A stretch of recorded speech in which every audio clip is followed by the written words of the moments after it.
Atenção para o top de 5 fatos que precisam mudar com urgência.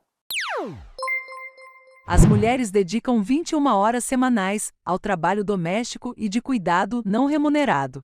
Quase o dobro dos homens. As mulheres ocupam só 37,4% dos cargos gerenciais. As mulheres negras ocupam apenas 1,6% das vagas de gerência em empresas e 0,4% dos cargos executivos. Em 2018, as mulheres negras recebiam 44% do salário dos homens brancos. Em 2020, a participação das mulheres no mercado de trabalho chegou a 45,8%, o nível mais baixo das últimas 3 décadas. Em todos esses cenários, o que a gente vê de modo geral é homens brancos na melhor situação e mulheres negras na pior. Precisamos falar sobre o que está por trás desses fatos. E é isso que vamos fazer ao longo de 6 encontros que começam agora.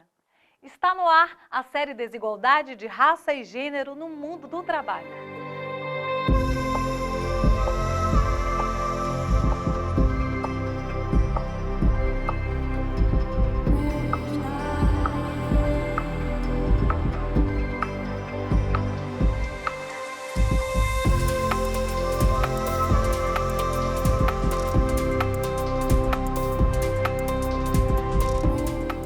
Oi, gente, tudo bem?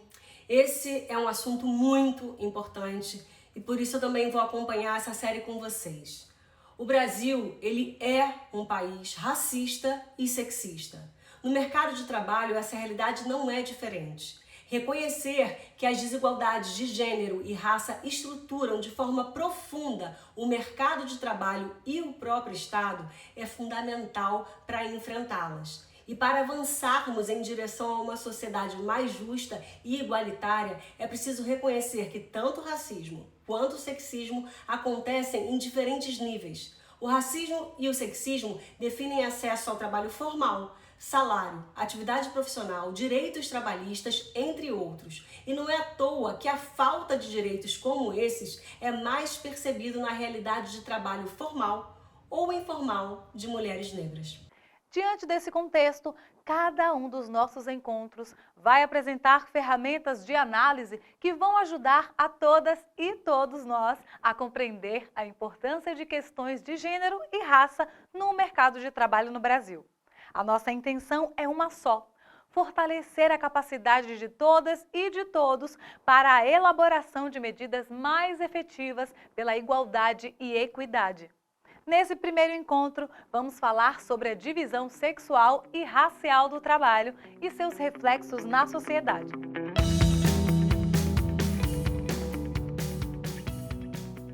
Para entender esse tema, a gente precisa falar de 2 conceitos fundamentais: gênero e raça. Gênero não se refere simplesmente a homens e mulheres, mas às relações de poder que se estabelecem entre eles e elas. Diz respeito às construções sociais que ocorrem ao longo da história, que são atribuídas a homens e mulheres. Tem a ver também com as funções, papéis sociais, comportamentos e valores que a sociedade atribui a cada sexo. Sexo diz respeito às características biológicas que diferenciam homens e mulheres. Veja estes exemplos práticos. What's your firefighter called? Mine's called Firefighter Gary. Firefighter Stan. Firefighter Simon. Para saber como as crianças pensam quando são questionadas sobre o gênero de profissionais, uma escola em Londres, na Inglaterra, preparou uma ação surpresa. Pediu a seus alunos que desenhassem um bombeiro, um piloto de avião e um cirurgião como eles imaginavam que seria na vida real. O resultado: só 5 ilustrações mostraram mulheres sendo esses profissionais. 61 desenhos representaram homens nessas profissões. Quando a gente define determinados lugares sociais, comportamentos e capacidades para homens e mulheres, esses papéis impedem que as mulheres tenham as mesmas oportunidades na sociedade e criam barreiras adicionais para que elas acessem direitos, bens e serviços. Historicamente, os estereótipos que estão na base dos papéis de gênero estabeleceram uma divisão de responsabilidades no trabalho, baseadas no que se entende por, aspas, características naturais, fecha aspas, de homens e mulheres.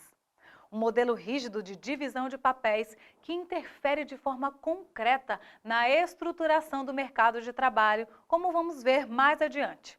Além de não apontarem para a corresponsabilidade entre homens e mulheres, estereótipos em relação à distribuição de tarefas de cuidado e domésticas reforçam, por exemplo, uma ideia errada de que existe uma imagem de trabalhador ideal e de que as mulheres não fazem parte dela. Isso cria barreiras para a sua contratação e obstáculos adicionais à sua ascensão profissional.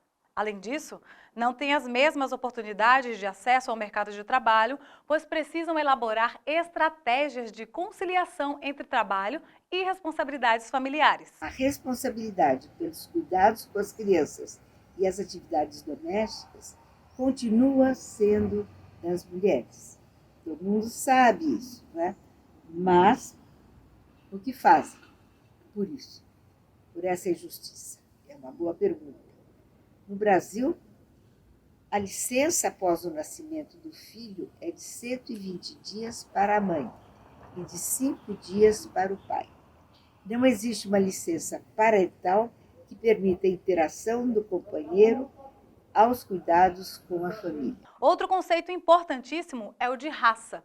No século XIX, teorias pretensamente científicas se utilizavam da aparência física para determinar aspectos psicológicos e cognitivos dos seres humanos. Essas doutrinas estabeleciam hierarquias entre os diferentes grupos humanos para justificar diversas formas de opressão e dominação. Comparando características físicas, pretendiam definir potenciais como inteligência, habilidade, sociabilidade, tendências e desvios sociais e sexuais, incluindo a criminalidade. Essa corrente de pensamento se estendeu até as primeiras décadas do século XX, quando se chegou à conclusão de que raça não é um conceito biológico. Por isso, quando falamos em raça, não estamos nos referindo aos aspectos biológicos de uma suposta divisão da espécie humana. Raça é uma construção social que ocupa um lugar fundamental na organização e na distribuição do poder nas sociedades. Do mesmo jeito que existem habilidades, comportamentos e atitudes considerados tipicamente masculinos ou femininos, também há comportamentos, atitudes e habilidades considerados típicos de pessoas brancas e negras. Por exemplo, mulheres negras foram tidas historicamente como mais fortes e aptas para trabalhos braçais do que mulheres brancas. Nessa lógica sexista e racista, comportamentos e atitudes tipicamente masculinos e de brancos são mais valorizados do que aqueles considerados típicos de negros e mulheres. Ouça o que diz a doutora Valdirene Assis, procuradora do Ministério Público do Trabalho. Compreender a noção de racismo estrutural importa considerar que a sociedade está organizada, estruturada, segundo uma noção de hierarquização de seres humanos, por cor, raça e etnia. Algo que vemos no Brasil operar contra negros e negras. Estas estruturas, elas se fazem presentes em todas as interações humanas e institucionais. Os estereótipos de gênero e raça estão em toda parte. Nas redes sociais, nos livros infantis, nas cartilhas, no cinema, na novela. Eles criam as bases para a elaboração de preconceitos, ou seja, ideias pré-concebidas, opiniões e conceitos que são adotados sem um exame crítico da realidade. Esse conjunto de ideias e opiniões dá origem à discriminação, que é o ato de tratar uma pessoa ou grupo de forma diferenciada e menos favorável, contribuindo para a manutenção das desigualdades num círculo vicioso. Veja o que a nossa convidada tem a falar sobre isso. Um grande desafio que nós temos ao pensar os mundos do trabalho e o mundo do trabalho contemporâneo é como os temas do racismo, do machismo, se articulam, por exemplo, com outras dimensões da discriminação, como a LGBTfobia. E como essas discriminações são configuradas no grande esquema da opressão, Pelo fato, por exemplo, que quando a gente pensa na população LGBTIA+, já identificamos uma exclusão muito grande, preconceitos, mas particularmente a população trans, por exemplo, quando olhamos para o Brasil, essa população trans, basicamente, mais de 90%, segundo dados da Associação Nacional de Travestis Transsexuais, da Rede Trans, do Instituto Brasileiro de Transeducação, é uma população extremamente marginalizada, em que mais de 90% das travestis e das mulheres trans, por exemplo, elas não conseguem um trabalho, uma ocupação formal e, em geral, estão na prostituição, no trabalho sexual. Então, existe esse desafio de quebrar essa lógica transfóbica que reduz as experiências das mulheres trans, das travestis, ao trabalho sexual, e que podem estar em qualquer ambiente, qualquer espaço de trabalho, que excluem das escolas, que excluem do acesso à saúde. Então, é um desafio estrutural. Imagine, no Brasil, um país majoritariamente negro e que, portanto, a maioria dessas pessoas trans, homens, mulheres trans, travestis, pessoas não binárias, são pessoas negras. Obviamente, existe também uma hierarquia ligada ao ideário de branquitude entre pessoas trans. As pessoas trans negras estão profundamente invisibilizadas, com acesso impedido aos bens da sociedade. A discriminação pode se expressar de diferentes formas. Direta, quando o tratamento desigual decorre das leis, regras ou práticas que fazem uma diferenciação explícita entre mulheres e homens, negros e brancos. Indireta, quando normas e práticas que aparentam ser neutras em relação ao gênero e à raça levam na prática a situações de desvantagem sofridas por mulheres e pessoas negras. Ou institucional, toda norma, política ou cultura organizacional que na prática estabelece obstáculos adicionais para que determinados grupos tenham acesso a direitos, bens, serviços e oportunidades. Veja estes exemplos. Hoje, meu depoimento vem fazer menção a algo que a gente sempre coloca em pauta: racismo estrutural e institucional. Entre os anos de 2017 e 2018, eu estagiei no sistema prisional. Estagiei na área de serviço social. Determinadas atitudes deixavam escancarado como são tão perversas as manifestações deste racismo. Foi diante da portaria principal e por algumas vezes eu era perguntada quem eu estava indo visitar. E mesmo de posse, do jaleco, de posse do comprovante da faculdade, às vezes a indagação ela acontecia. E aí eu falava, sou estagiária do serviço social. Estou indo para tal setor.